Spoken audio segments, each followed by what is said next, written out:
बिस्मिल्लाहिर्रहमानिर्रहीम। दोस्तों, ये सोलर पैनल हमारे पास इस वजह से आया है कि कस्टमर ने कहा ये जो सोलर है बैटरी चार्ज नहीं करता।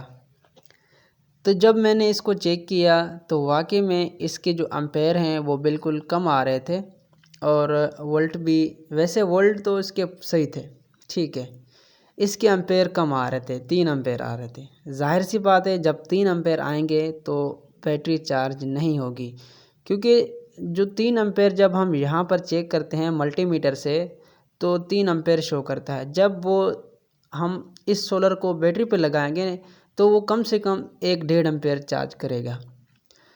दोस्तों, असल मसला इस सोलर पैनल में कौन सा है, तो मैंने सोचा आप दोस्तों को बता दूं ताकि मेरे जो सब्सक्राइबर हैं उनको भी पता चल जाए कि सोलर पैनल में आखिर क्या फ़ॉल्ट है। दोस्तों, ये आप देख सकते हैं सोलर पैनल के अंदर ये यहाँ पे ये जो लाइनें हैं गल गई हैं, कुछ लाइनें तो यहाँ पे गल गई हैं, कुछ लाइनों में आप देख रहे हैं अंधेरा अंधेरा सा छाया हुआ है।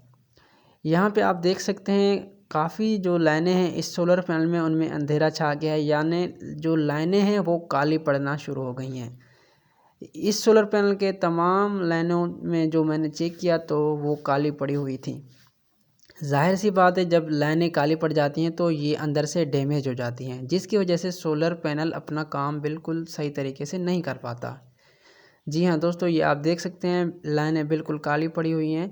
अगर इस तरह का सोलर पैनल आपके पास भी आ जाता है, आप उसको रिपेयर करने की कोशिश करते हैं या आपके पास है, तो आप उस सोलर पैनल पे कोई मेहनत ना करें, उसको रिपेयर करने की कोशिश ना करें, क्योंकि वो कभी भी सही नहीं होगा और एम्पेयर और वोल्ट जो है ना बढ़ाएगा नहीं। तो ज़ाहिर सी बात है आपका जो टाइम है वो भी ज़ाया होगा और सोलर पैनल भी सही नहीं होगा। दोस्तों, अगर आप भी सोलर पैनल की रिपेयरिंग में इंटरेस्ट रखते हैं या आप सीखना चाहते हैं सोलर पैनल की रिपेयरिंग, तो आप हमारे चैनल काशिफ इलेक्ट्रिक को सब्सक्राइब कर दीजिए।